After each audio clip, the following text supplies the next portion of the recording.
Doesn't look as good, but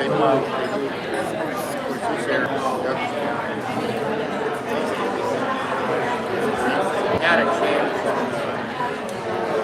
cattle project had it acquired by the land.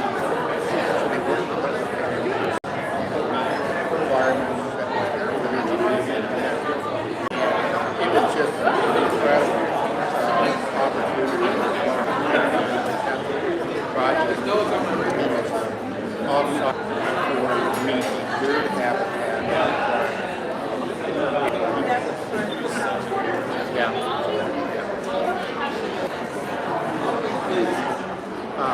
What is it? What like it? Sun, sand.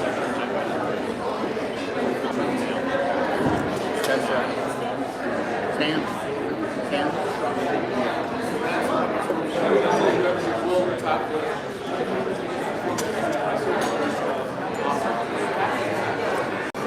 But she talked about that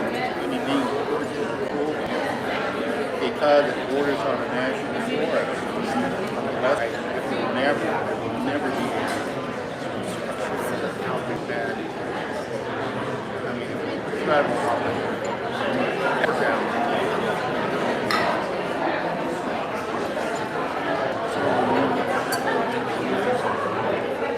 Marge and I did the federal work for water, what we call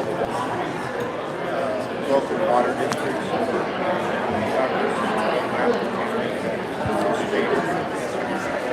Park County and ag districts up to well west of the border. Water neighbors. So it was took a long time.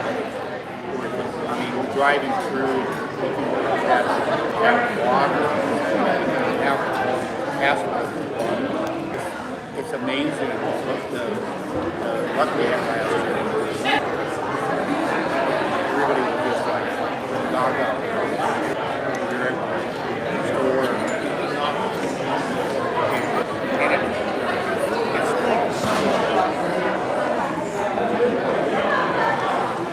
And they really did a good job at environmental work too. Just walking trail, biking trail, they moved from the facility. Alright, it's not working for me. What am I doing wrong? are you in that chat with me? I think the number. I can try to make the HTML. Okay, can you just do it? Yeah. Because I'm not doing it. It's not working for me. So if we can put it in the Gazette, and then I'll just grab it. Put it in CSV. The Dimper Gazette. Okay. Yeah, it just keeps giving me an error.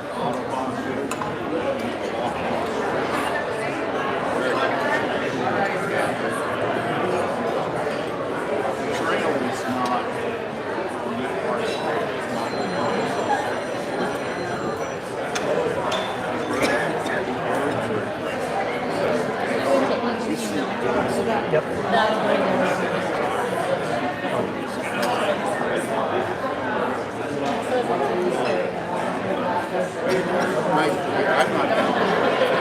So I'll just share that with thank you. You have your lake up there, lovely, in the middle of the city. And that, oh, I didn't.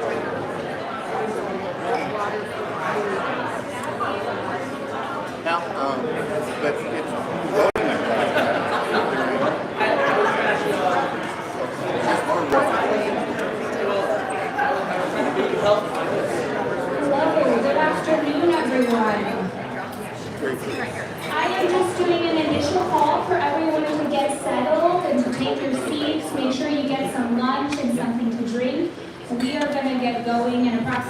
2 minutes. So please take your seats and get set.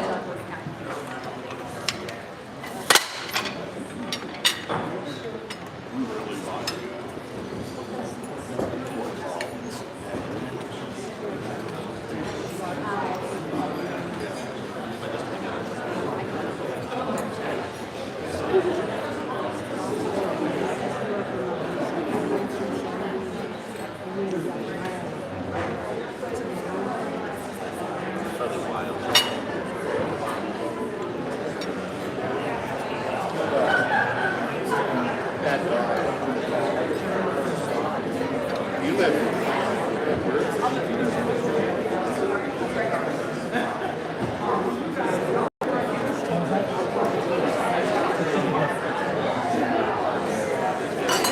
like the growth, isn't it? It's like Jonathan put it in. Sure, you would like cut it off.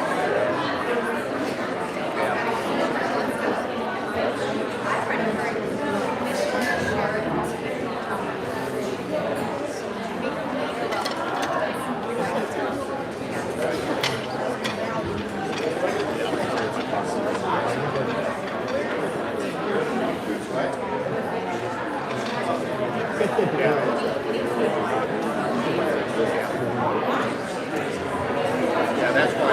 I'm contact for Trisha. We were gonna just do a little gaggle afterwards. I'm gonna take her Still a get done, and then we'll just meet up in this back corner. Okay. That's less cost.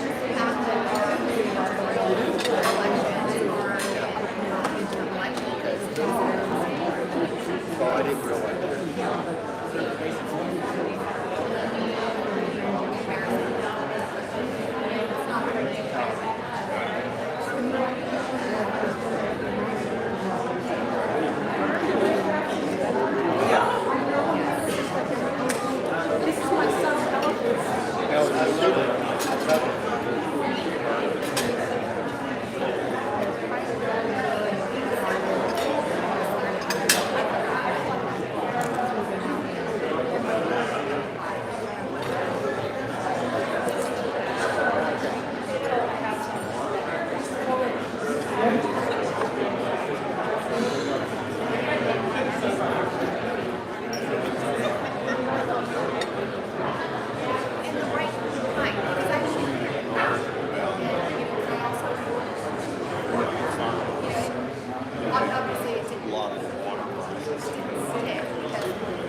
So you know, selling those are so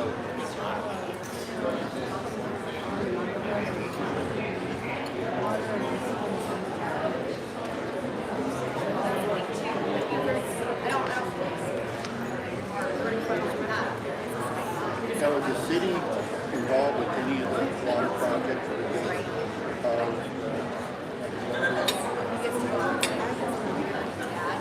I can't remember. I don't think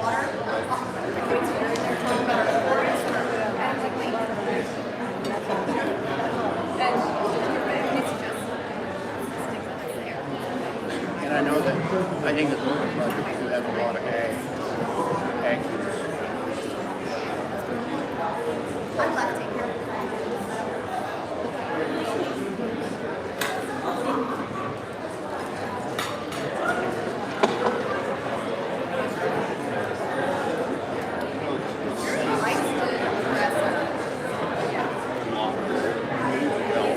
still have to try to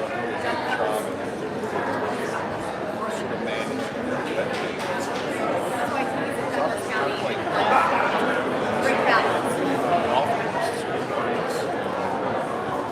Like they're all built to wetland.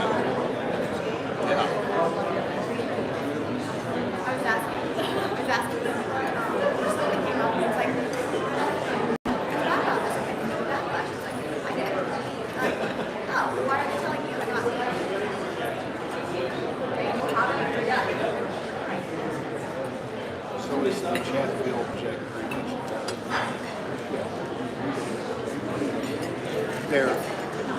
They will have responsibility for executors for monitoring O&M. They do have issues that are not issues. They took out a lot of stand trees that either died or shaken, cleaned all of it, still left the healthy ones. And you see that the water has filled up, which is pretty cool for, boating, particularly paddle boating, that type of thing. Were those trees survive? So it depends on how long the water's remain, and they have that elevation.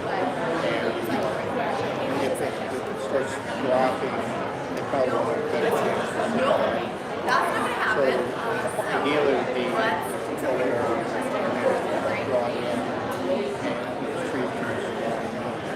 If they don't, they have to mitigate the water. What kind of trees they'll continue to. And there's a I think right. But that makes such a difference.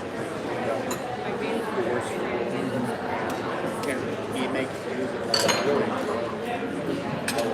I should say paddle. All right, everyone.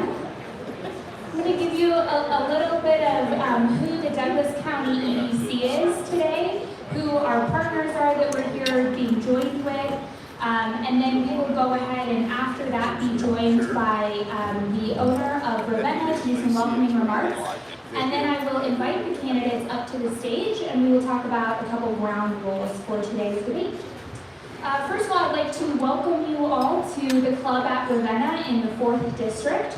And the Douglas County EDC is excited to be able to co-host with Colorado Politics the only CD4 debate this year. As we get started, I'm going to go over who Douglas County EDC's strategic partners are with you so you know who you're joining the room with.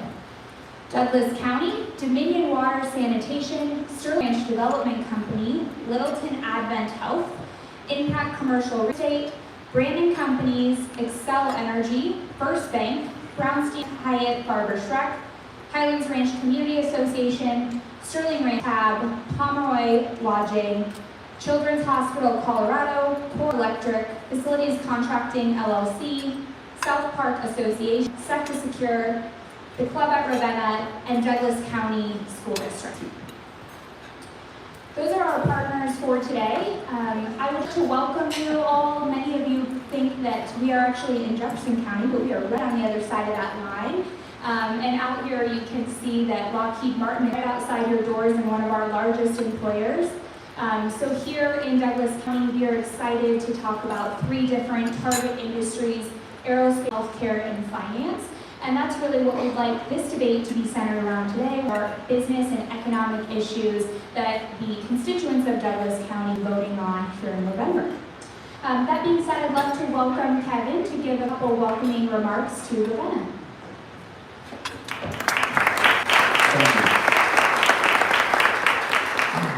It's a pleasure to have you all here today. I think we're very excited to have a debate here to really talk about issues, and that's very important to us all. I think Ravenna feels very fortunate to be part of Douglas County and our partnership with Douglas County Economic Development Corporation. It's a good partnership between us.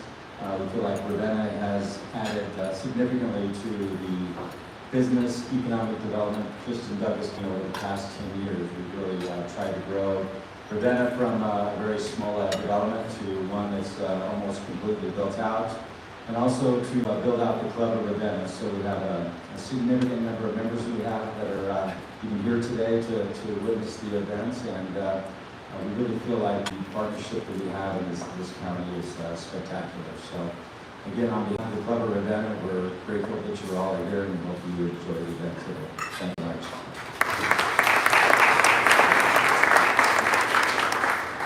Well, thanks for welcoming us, and I should have started by this, but I'm Ellie Reynolds. I'm the CEO and President of the Douglas County EDC.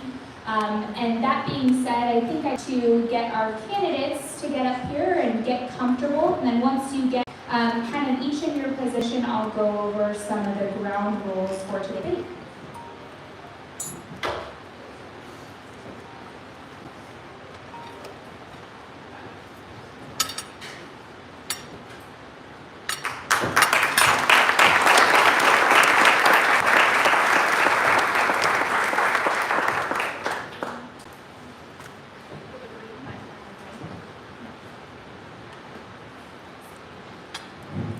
Okay, can you turn on your green button just to make sure? I sure can. Sound check. Okay, we can be in the same room. This is a good start. All right. All right. So as we get going today, just a reminder for everyone in the audience, if you see some cell phones, please put those on mute. Also, a reminder if you're taking videos or pictures, while that is allowed, this is being live streamed. So you will have the availability, and others will as well, to see what's going on today at the debate. Before we did the debate, we did a coin toss, and you won the coin toss. So you're going to go ahead and start remarks, and Congresswoman, you will go ahead and end the remarks.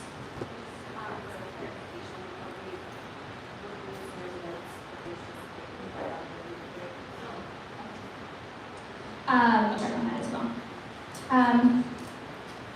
We'll check with Ernest, who is reigning the debate. As we go ahead and get started, so everyone turn off their cell phones. Another big reminder is we are very limited on time today. We will have a short 45-minute debate that will have some fast questions and answers. And to keep us all on track, please make sure that you use brevity in your clapping. Could you please make sure after each of them do their introductions, you are welcome to respond with an applause. But then as we get through things, please for the response for each one of the candidates so that we can get to the next one and we can hear the response of the others. The other thing I'd like you to is please no hooting and hollering. This is going to be a very good debate between the two of them, but we also want to make sure that we have some civility in the debate. And just a reminder, we're joined today by the Douglas County Sheriffs. So I want to elaborate, but no hollering. And so they have some. And then I think the last thing is, before we get going, is once again, just remember ground rules. We will also be having a rapid fire response at the end. And so really so that each person can hear their and that the media that we're joined with today can as well, please be mindful in your response. With that, I'm going to turn it over to Ernest to go ahead in introduction of both the candidates and just talk about the forum today. All right, thank you, Melanie. I'm Ernest Lunning with Colorado Politics, and we're happy to have everyone here. And this is the only debate scheduled so far in this race. There may be another, but let's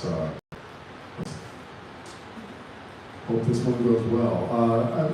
I'd ask, this debate is going to be devoted to economic and business issues, and hope that we'll have a lively discussion between the candidates. From what I understand, you disagree on a lot of these thoughts, and let's hear it out. Let's let voters know where you're coming from. If you would each please introduce yourself, tell us why you're running. You each have 1 minute, and according to the coin toss, we'll start with Tricia Calvarese. Thank you all so much for being here. It's truly humbling. I'm from here. I grew up here. I was raised by conservative parents on traditional family values, to respect the day of work, veterans, our elders. I went to Douglas County Public Schools, and I earned a full academic scholarship to the Johns Hopkins University. I was most recently working in Washington, D.C., in the federal government, when life happened. Both my parents had cancer at the same time. Thankfully, I could move back home to Highlands Ranch and provide end-of-life care. They did pass last fall, days apart, and before he did, Dad, a lifelong Republican, told him to step up and return the investment this community made in me. So that's exactly what I'm doing. I'm running to make care easier, costs more affordable, and to keep America. So I look forward to working with all of you. Thank you.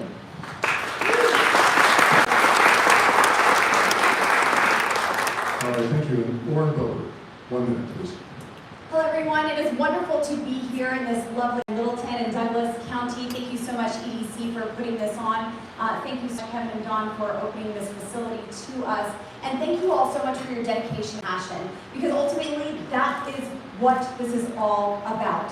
Together, we are going to take our country back. We are going to bring back prosperity. We are going to secure our southern border. We are going to create jobs, bring industry to our communities, and get government away. This is the people's government. And so having your voice in the room is the most important thing.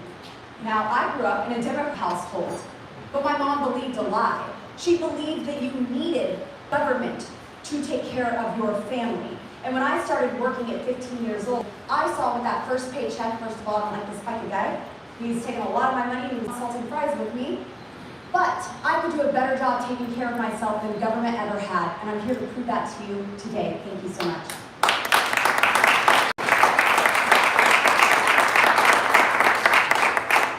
All right, here we go. Thank you both.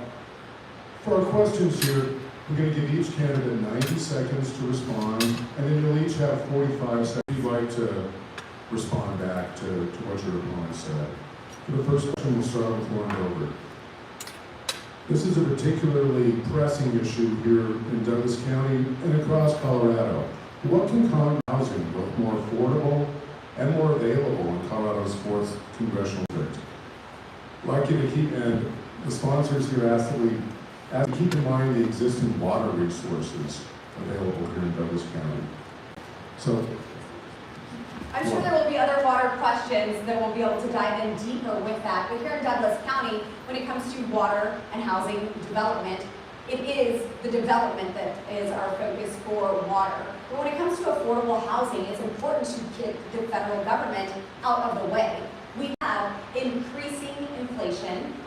We have inflation that is at highs and has been under this administration because of the reckless spending in Washington, D.C. You cannot just throw money at a problem and have it go away. The housing market has increased, and unfortunately, it has made it more difficult for all of us to afford to be able to live.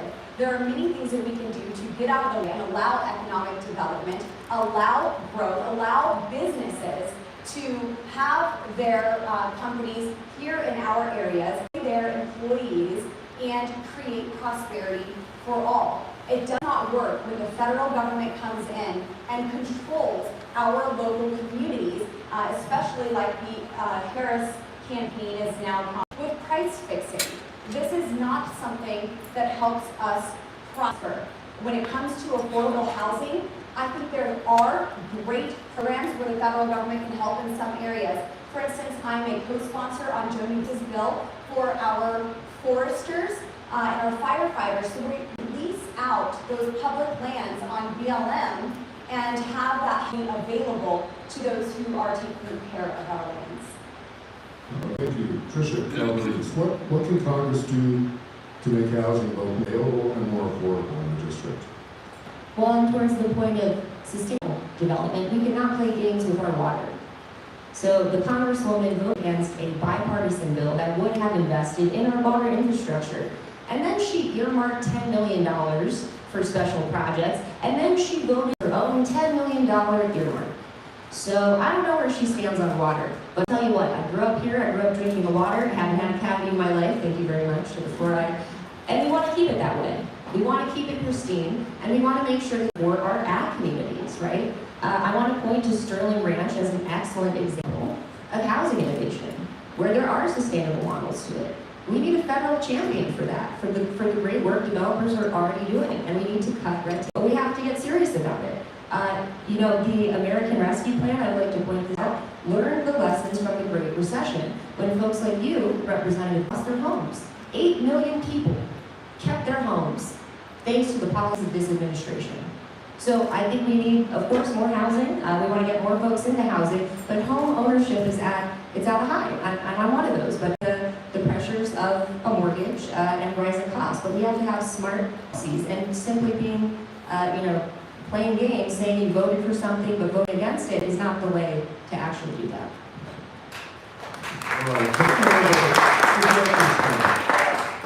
I cannot go too to Washington, D.C. to vote on omnibus bills, to vote on bills that spend trillions of dollars, multi-thousand pages long, that we have 22 hours to read. So we're talking about the American Rescue Plan or the infrastructure bill. Well, first of all, the American Plan, only 9% of that went to anything COVID health related, and that's what the topic was.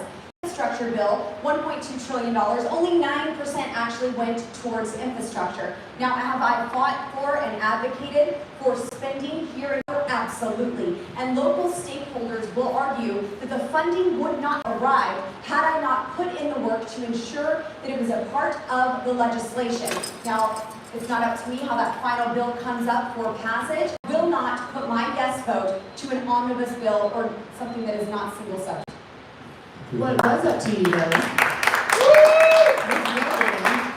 What was up to you though was voting to lower costs of prescription medication. So I want to tell you a story, Representative Boebert. My dad was diagnosed with terminal kidney cancer, and I got 4 extra years of life with him, thanks to life-extending medication that his union retiree benefits. You voted to keep the medicine high and out of reach for millions of seniors that gave me 4 extra years of life with my father. That was a clear vote. You voted against it.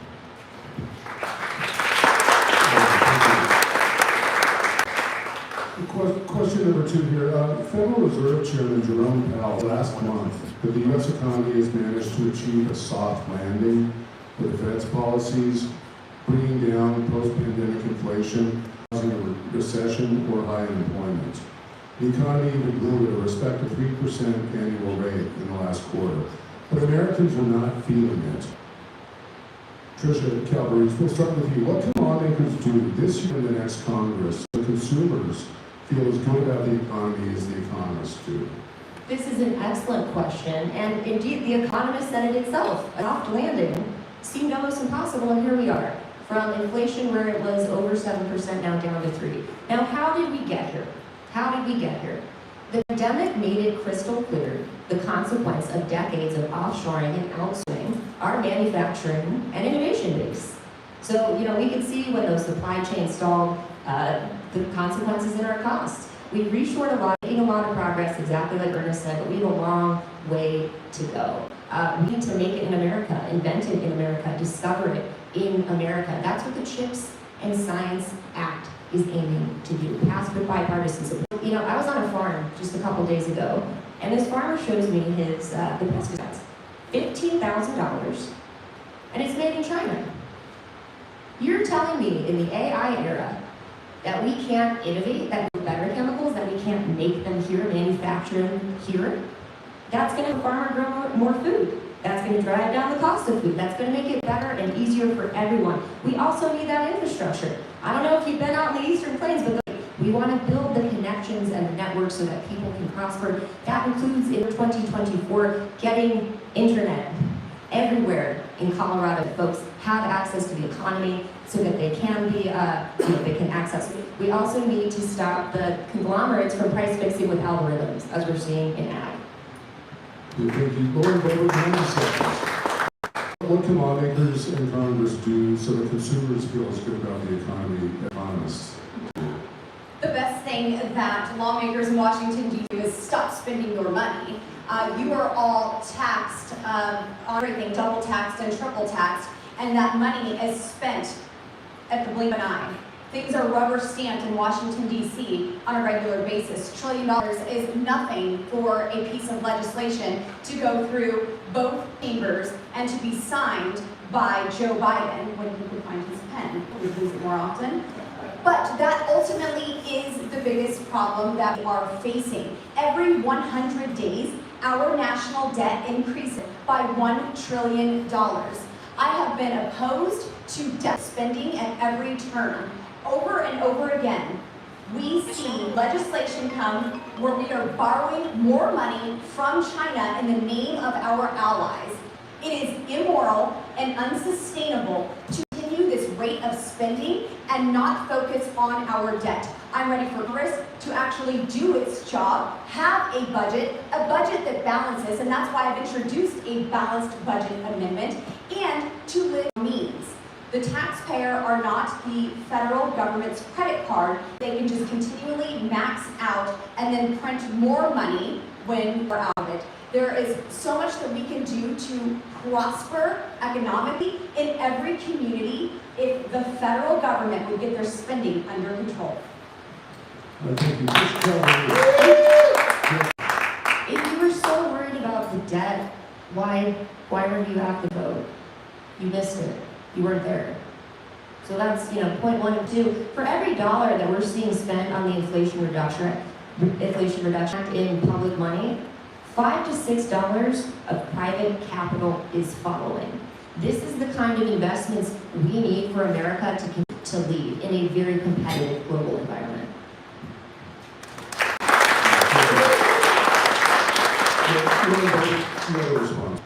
Sure, it's not just the legislation that comes out of Washington, D.C. with the spending that is attached to it that is our focus. It's also the policies that put forward by the Democrat Party.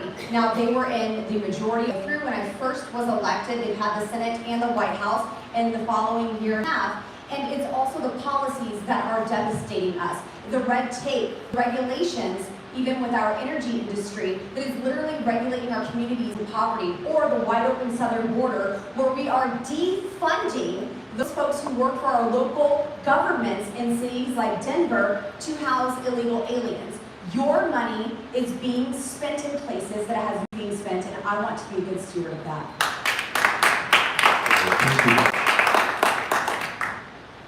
Next, we'll start with Warren Boebert. The 4th CD is an economically diverse district, as Ellie said. Up here in Douglas County, we've finance, healthcare, technology, based around this part of the district, agriculture, oil and gas out in the plains and up north. What specifically would you do to support businesses across the district? Yeah, so I have spent 3.5 years covering all of these industries throughout Colorado. It's never been one community specific, because I understand that as Colorado prospers together, we all crossing those boundaries, those district lines, those county lines, to allow others to be innovative and do what they do best. When it comes to farmers and ranchers, having the ability to continue their generational farms, having the water that allows them to produce the crops, to have the beef that we all enjoy so much, to have a national that is healthy, so we can all benefit from the 80% of watershed comes from our national forest. When it comes to our health industries, I have been awarded with distinguished awards by our rural health community centers. We have advocated for them, providing critical access designation that they've worked on for years to obtain, or even my Convey Act that we are working on Congress that allows the city of Clifton to purchase 31 acres of Bureau of Reclamation so they can have economic development. All of it is about getting government out of the way or raising awareness and providing the ability for them to do their jobs, especially when it comes to our oil industry. We have been regulated into poverty, and unfortunately the Democrats only care about the Green New Deal agenda.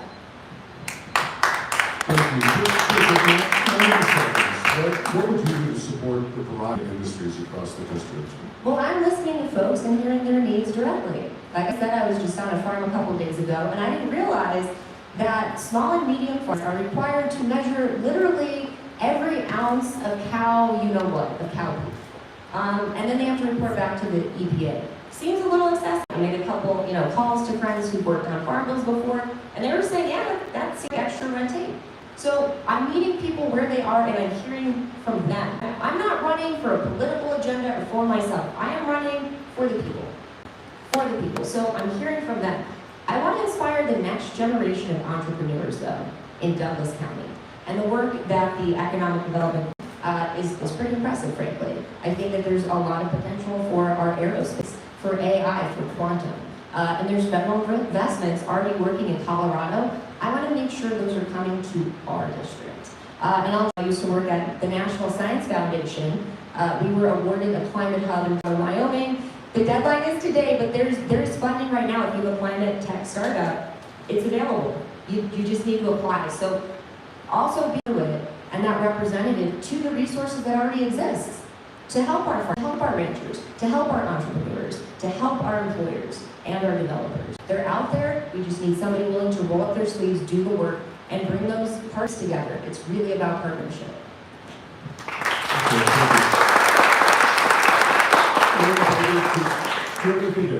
Yes, as a legislator, I am the one on the stage who has experience in bringing those partnerships together and to bringing stakeholders to the table and ensuring that their voices are heard. And I've never worked for an organization that supported a carbon tax, more taxes, more theft of your money. Unfortunately, it has.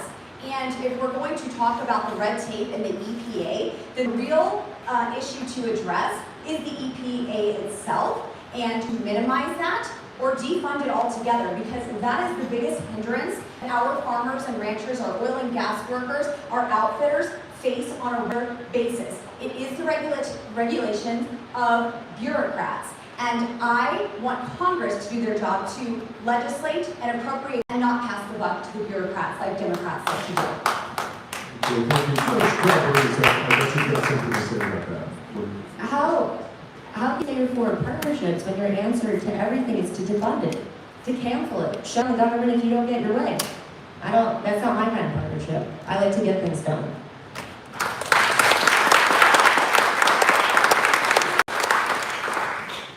You both raised, let's talk about the federal budget and deficits. You're keeping in mind that the congressional budget projects that by 2034, in another decade, we'll be spending $0.7 trillion trillion dollars a year on interest payments in federal debt, as much as Medicare. Both parties said they want to rein in deficit spending, but it's also risen under both parties' administrations. What spending, Patricia Calvarese, what's to cut? Not just slowly increase, but actually cut. And what's the budget you want to grow to position the economy for the future? Before we talk about cuts, let's reshore all the corporate gains that right now are incentivized to be sheltered in offshore tax havens. There's a 0% corporate tax rate right now for hiding your money abroad. Let's address that. The middle class needs a tax break. That is completely true. Absolutely. And I don't think that we should, or anybody in this room, should be paying for the very, very, very tippity top of income to have a hand. I don't think that's fair. I don't think that's right. Getting into cuts, we could look at redundancies where we are maybe being more efficient. Here's the other thing. The government is dated. We're still using things like fax machines. If we can be more innovative in the way we're using AI and technology even in the federal government, there's a lot of spending. There's potential spending available throughout it. That's nice. But let's keep in mind, it was the two Republican administrations that added to our debt.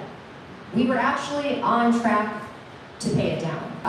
There is non-defense discretionary spending in certain things like infrastructure that ultimately lead to GDP, which can help us ultimately pay down our debt long term.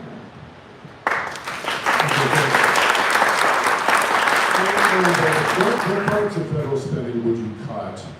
And is there any that you would want to grow to position the economy for the future? Yeah, so first of all, one of the first things I did in the majority of this Congress was fight to get single subject legislation and individual appropriations bill. This is where Congress needs to step in and do their job. It has been advocated to bureaucrats for far too long through omnibus mini resolutions. I wanted us to sit down and go through that line by line programmatic spending so we could cut areas that your tax dollars do not need to go into. I do not agree with Republican debt as much as I do not agree with Democrat. We have got to get our spending under control. There are areas where we want the funding to go to, but it does not need to go to programs like a chief diversity officer or something that promotes one industry over another, like the Inflation Reduction Act did. We know that that did not reduce inflation. Even Joe Manchin said this bill was never designed to reduce inflation. There was $344 billion towards so-called renewable energy, which is extremely unrenewable. And you have the federal government propping up one industry over the other and creating an imbalance in the market. We need to allow the market to decide what industry is going to be most reliable, most responsible, and we do a darn good job with our fossil fuel industry. We could do an even better job if we begin to introduce a more nuclear option. Well, thank you. Calvarese. You said folks want our congressperson to do their job, and I think that is exactly right. And you haven't done it. You haven't passed it. You just kick a bunch of CRs down the road, and I'll tell you what, as someone who's worked in government, it's disruptive. It's not helpful. It hurts commerce. It hurts industry. It hurts the private because they can't plan. They don't know if they can count on somebody to roll up their like a job done, or if it's just going to be chaos and mayhem for headlines, which is what it has been. And I think folks deserve better. As I mentioned earlier, Congress absolutely needs to pass a budget. Budget must balance, and that's why I introduced legislation to do exactly that. I never voted for a continuing resolution because we need to get in and do the work of going through that programmatic spending line by line and ensuring that we are stewards of your tax dollars. Now, when it comes to actually doing the work, I've had over 75 of my legislative priorities signed into law that are currently benefiting all of Colorado and much of the western United States. I am very proud of the work that I have done to ensure that our federal lands, our counties that have federal lands are getting those payment in lieu of taxes. Foresters are taking care of our rural community hospitals and so much more. What I'm going to continue to work on as your Congresswoman. Quick follow-up here. Trisha Calvarese, what's the one bill that you could introduce to help businesses in the district? I think that what would even help is if we go ahead and appropriate what's already passed, right? So we have it's not even that big of an uphill battle. It's bipartisan. It's already passed. It is reshoring American innovation. We're already seeing it in chips. It's going to complement the plan that the Economic Development Corps has to attract employers here. We want to dovetail. We want to work with you guys. So I would say be fighting tooth and nail for that, for the bill for the Chips and Science Act to make sure that we're funding it. Because here's the thing, we're in competition. It's not just with one country, it's many. And American competitiveness, our leadership is not a foregone conclusion. We have those investments, both in the places that have been left behind, overlooked, as well as our people. And there's so much potential in our district. So I'm going to be fighting for that, to bring those investments home. Okay, so Boebert, what's one bill sponsored and passed? And just for context, you talked about the Pueblo Jobs Act in the 3rd District. Is there something like that in the 4th CD that could really get things moving? First of all, my legislation that I think would benefit Colorado and the West more than anything is active forest management. If we can get in and actually responsible about the fuels that are on the ground and the management that needs done in the forest, well, then we can have more water throughout our entire state because that is our top issue. On the western side of the Continental Divide is 90% of the water for Colorado. On the eastern side of the Continental Divide is 90% of the population. So if we can work together and have healthy forests, therefore have healthy watershed, more storage projects, well, then there's more for western Colorado to share with eastern Colorado, and we can have more economic development, areas like Douglas County, and also our farmers and ranchers would thrive having that extra water flow. All right, thank you. Let's move on to our lightning. These will be short answer questions, either yes, no, or keep it to hundreds. You'll each have a minute after we're done with this if you want to elaborate anything. Or so. I'll start with Lauren Boebert. What 2 committees are you asked to serve on in the next Congress? I love the 2 committees that I currently serve on. I serve on the House Natural Resources Committee, and that puts me in a position to have a seat at the table to advocate for our top issues in Colorado, our water, like our precious natural resources that we rely on to have growing and prospering communities. There is so much in the natural resources that touches every bit of Colorado and the West. And it is a committee that I've been proud to serve on, and that I love having government oversight. In fact, I would really like to have every committee in Congress have an oversight component rather than just oversight. All right, thank you. Trisha Calvarese, what 2 committees would you like to serve on? Appropriations and the committee to take on the Chinese Communist Party.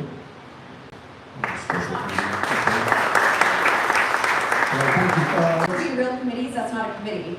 It's a Oh, I'm sorry, subcommittee for it's this select, no, Congress. it's a select committee. That's a select committee. Right, and that will change next Congress. Okay, not a standing.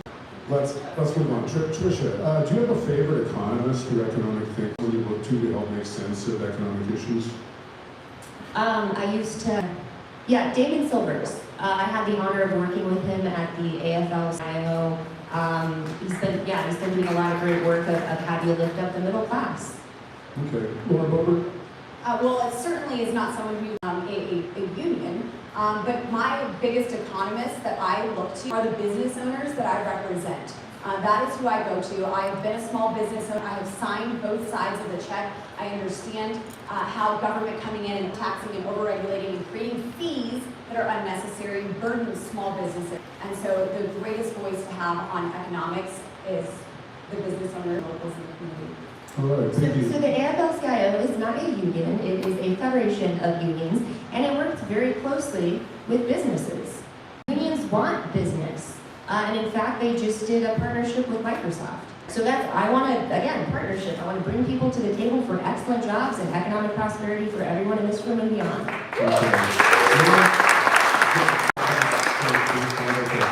Go on to the next one. And let's the answers to this just one word. The federal corporate tax rate is 21. Donald Trump has said he'd like to lower it. Kamala Harris has suggested possibly raising it. What do you support in the next Congress? Raising the corporate tax, lowering it, or keeping it the same? Tricia, Calvarese? I think keep it the same and let's restore the tax havens from corporations. Lauren? And unfortunately, she's already been on the record for wanting to cut Donald Trump's tax cuts. I would like them significantly. Okay, thanks. The federal minimum wage is $7.25. It's been an hour. It's been 2009. Laura Boebert, do you support raising the federal minimum wage, and if so, should it be? No, I do not. Tricia? I sure do. I also support increasing the sub-tipped minimum. Click on sub-tip, that's at $2.15. So I think we need to $15 minimum wage, and I think $15 on tips too. Or just eliminate taxes on tips. That's we'll ask that now. Do you agree with both presidential candidates that tipped income should be exempt from taxes? Yeah. The one who created the idea, President Trump, yes, I do. Okay.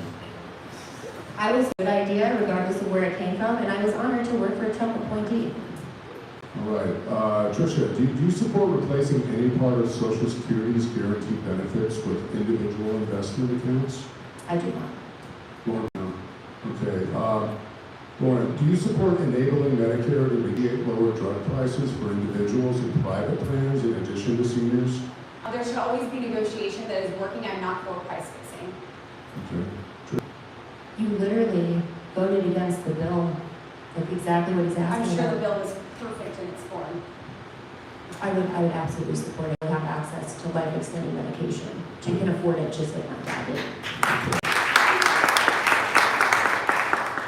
Okay, Tricia, should Congress pass a law forbidding foreign entities, including from China, from buying up farmland in the United States? Absolutely, yes. And we're seeing that Arizona had a company from Saudi Arabia pumping water into hungry alfalfa.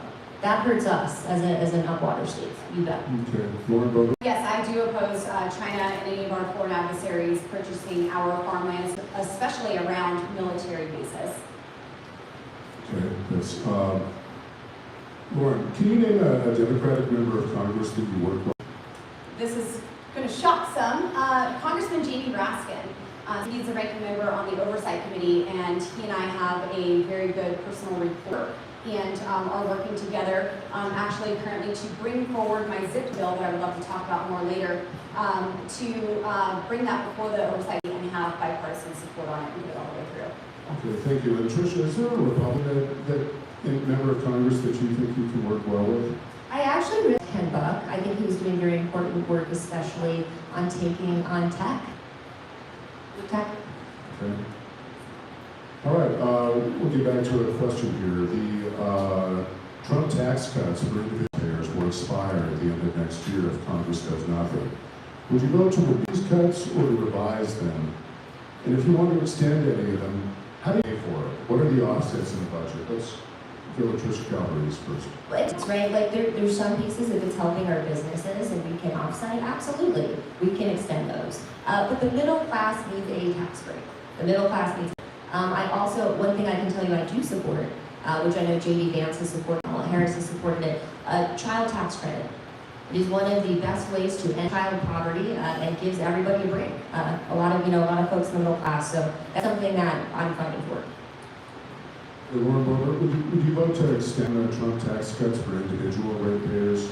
I would vote to extend President Trump's tax cuts, and also I'd love the opportunity to have more amendments to cut them even further. There are plenty of pay-fors that we can find within the federal government, cover the cost, but also just the economic growth that will take place from those who are able to invest in more business opportunities and in their employees. And when it comes to child tax credits, sure, that is wonderful. However, I do draw the line American citizens receiving that child tax credit, because the last one that was voted on in this Congress included child tax credits for anchor babies, for children who were whose parents are illegal aliens.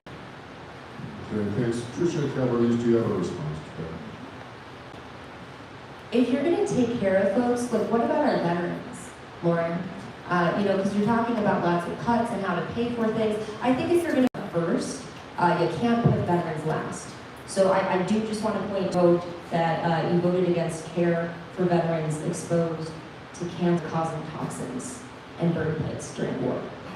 So we definitely have priorities, because obviously we should take care of our veterans, always. And to anybody here, thank you for your service. Are you done? Okay. Go on. When it comes to our veterans, I have absolutely put them first. In my first year, we were in the minority, and unfortunately not all the legislation was great. And the omnibus bills have put in something really beautiful for our veterans. But again, I'm not voting for something that we have 22 hours to read that's over 2 pages long. And when it comes to our veterans, I have returned hundreds of millions of dollars to my constituents, which include veterans who have been strangled by red tape and bureaucracy and unable to get the benefits and the care that they needed. I was able for 2 veterans in my district who were not appreciated for their service and give them their Purple Hearts that they deserve to have. One waited about 50 years, the other one waited over 2 decades. Our service members are a priority for me. I have the Pueblo Jobs Act. I fought to give them a raise in the National Defense Authorization Act, signed into law, and I have multiple amendments that increase care for our veterans. If you'd like to see what I've done, go to my website, boebert.house.gov, and go to the Getting Things Done tab, and you can see exactly what I've done in working for our veterans.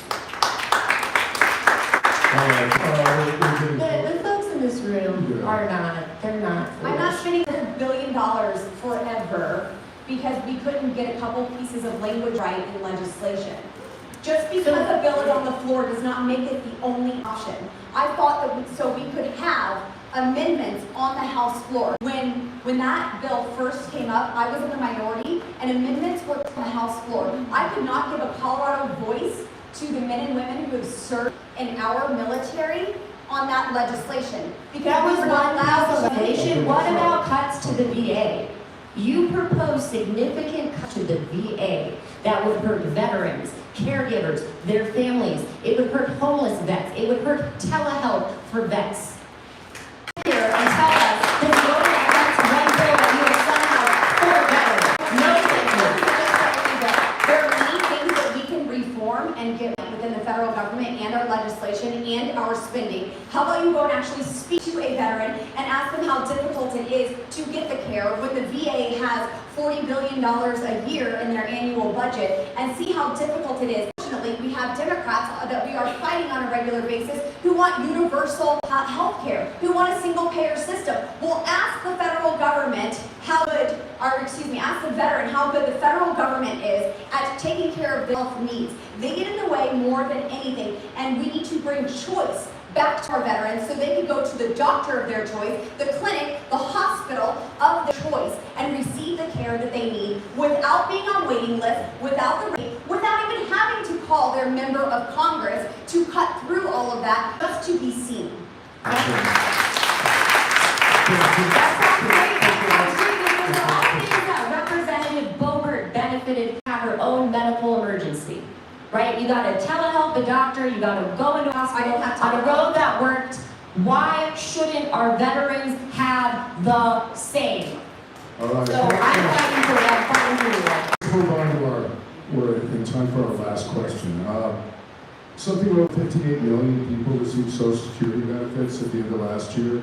Trustees for the Social Security and Medicare trust funds say that they face significant financing issues over the next decade. By mid-2030s, will no longer be able to pay out 100% to the scheduled benefits. They urge Congress to take action sooner rather than later to eliminate financing shortfalls. Laura Boebert, what's your plan to fix Social Security and Medicare funding? What 90 seconds? First of all, we need all of our funding taken care of. There do need to be reforms within Social Security and Medicare. I've never voted for or advocated for taking that away from anyone. That is money that you have put in and made those investments for your retirement in the future. We do need to have serious conversations on what reforms look like. I do not believe that anyone receiving a Social Security check should be taxed on that money. You have already been taxed on that, and I would like to do away with that. But also like I said, there are plenty of pay-fors. We could take some of the $340 to wind and solar that really we're just benefiting China with and put that towards our seniors and their Medicare and Social Security needs, rather than just continuing to prosper China by solar panels for them, when they're using child and slave labor to extract the earth minerals that are needed for them. Okay, thanks. Tricia, what do we do to fix the Social Security and Medicare trust funds? Well, again, the Congress will not being completely forthright with you. She signed on to a plan that would raise the retirement age and would cut Social Security and Medicare. Show me the signature. I think instead of that, we should scrap the cap. And you know what? We need to fund our rural hospitals. You mentioned that earlier. I have done that. Well, you actually have. Yes, I have. And well, the Melissa Memorial Hospital is waiting for a call, which I was actually on the ground. We went, we saw them, you weren't there, they've invited you. So I'm happy to tell you what it's like. This was an organized by the community initiative. This is not top down, this is not government. This is self-organizing folks who are farmers and ranchers and they believe in their community. So they built a hospital, it provides a ton of services, amazing. Here's the problem. Folks are calling 911 and getting turned away. Because this hospital, you know what they need? They need another ambulance. You know how much this extra ambulance costs? $300,000. $300,000 to be able to take emergencies in the rural parts of our community. I am wanting to make sure that they get their ambulance. And you know what? I already found the funding for it. It's already passed. So I'm already working with those folks however I can, and I'm going to continue to do that. Because that's what the role is about. It's supposed to be helping people, not just your sound bites and not just about your health.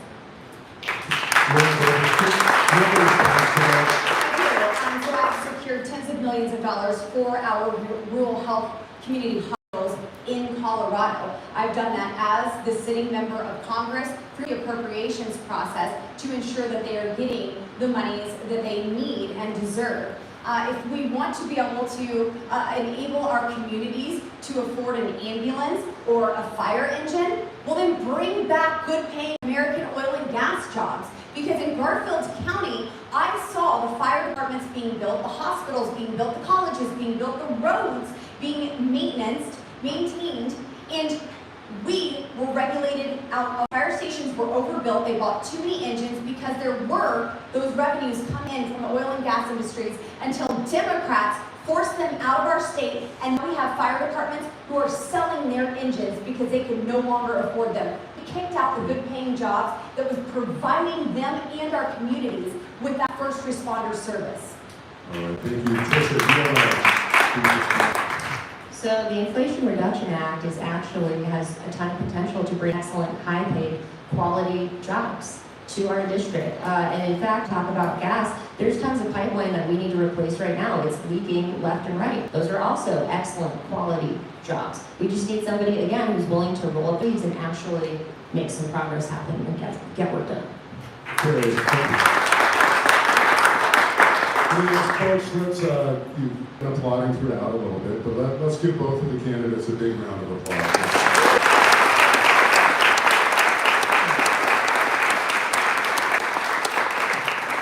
I want to thank you both and thank the audience. This is, it's not easy running for office, and it's not easy getting up there and defending what you're running on. So we're at the end here. You each get minutes to give some closing remarks. We'll start with one Boebert. Again, it's wonderful to be here, and it's wonderful to rep Colorado. Colorado as a whole is where my heart and soul is. All of us coming together and prospering together is what makes our state so fantastic and what allows the states around us, our neighbors, to prosper as well. Our farmers and our ranchers, they are the ones who are feeding America. They need to be put first. We need to ensure that they have the resources available to them to be able to continue to feed America so America can be secure in our food. When it comes to our energy workers, thank you.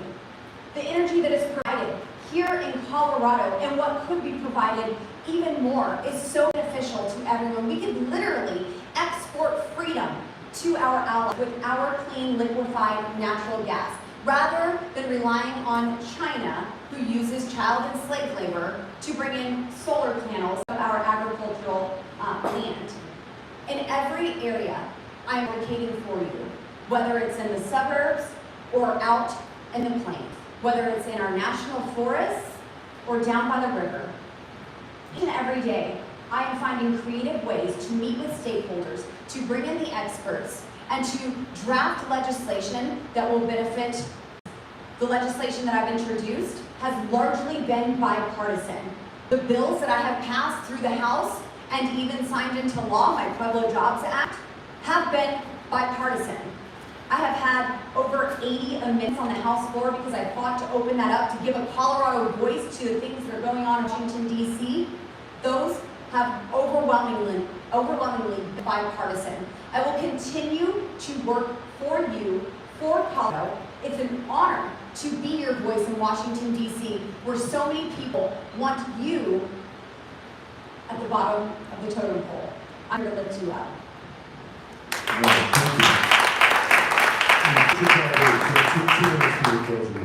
So I had the joy of meeting two folks from the Douglas County Economic Development Board at an event a couple weeks ago.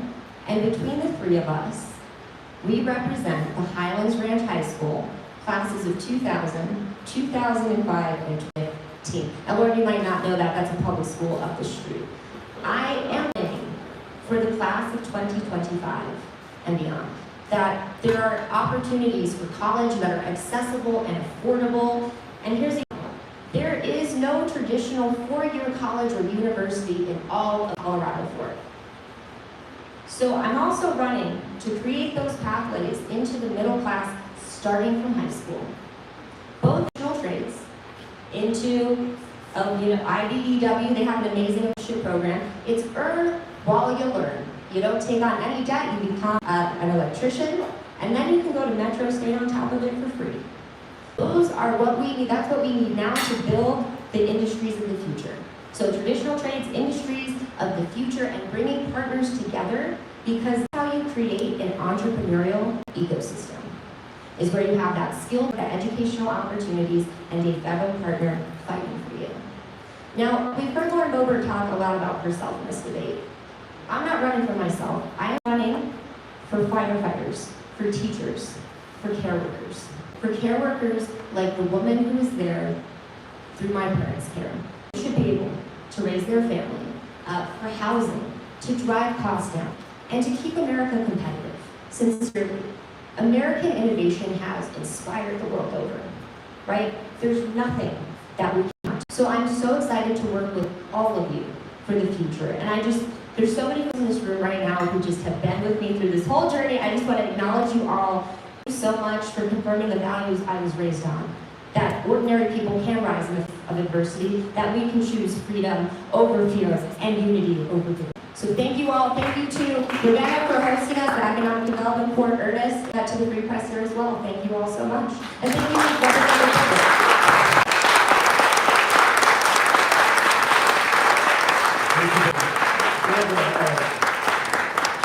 quick reminder that ballots are out, and it's very soon, October 11th, they start going in the mail to voters. So you have to decide soon. All right, thank you everyone. Elliot, do you have anything? Okay. No, thank you. Feel free, I think some of the candidates are staying. If not, just feel